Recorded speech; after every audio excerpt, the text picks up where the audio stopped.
আসসালামু আলাইকুম প্রিয় শিক্ষার্থী বন্ধুরা, আমরা এই টিউটোরিয়ালে দেখব ফিল্টার অফ এডিট। হোম থেকে এডিটিং, তারপর সব এই যে দেখুন ফিল্টার। তো এটা কিবোর্ড থেকেও নিয়ে আসা যায়।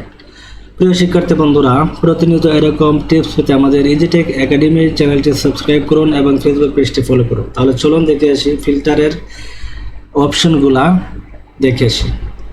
তো এক্ষেত্রে শিক্ষার্থী বন্ধুরা, যে জায়গায় আপনারা ফিল্টারিং করতে চান সেটাকে সিলেক্ট করবেন, তারপর কিবোর্ড থেকে control plus shift plus L এ চাপ দিবেন। দেওয়ার পরে দেখবেন এখানে ফিল্টার চলে এসেছে।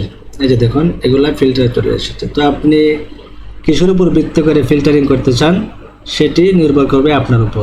সর্ট বাই কালার অনুযায়ী আপনি ফিল্টারিং করতে পারবেন, অথবা এখানে যদি নামের মধ্যে ক্লিক করি ফিল্টার বাই কালার দিয়ে আমরা ফিল্টারিং করতে পারবো, টেক্সট ফিল্টারিং দিয়েও আমরা ফিল্টারিং করতে পারবো, অথবা নাম্বার দিয়েও আমরা ফিল্টারিং করতে পারবো। এই যে নাম্বার, এই নাম্বার দিয়ে আমরা কি করতে পারবো, ফিল্টারিং করতে পারবো। এটা হলো ফিল্টারিং এর কাজ। যেমন number of filter of top 10, মনে করুন আমরা টপ 10 এর যদি আমরা ফিল্টারিং করি তাহলে সেটাও আমরা এখানে করতে পারবো। মনে করুন টপ লেখা আছে, আমরা এখানে 3 দিলাম। 3 দেওয়ার পরে আইটেম টিক থাকবে, এরপর ওকে দিয়ে দিব।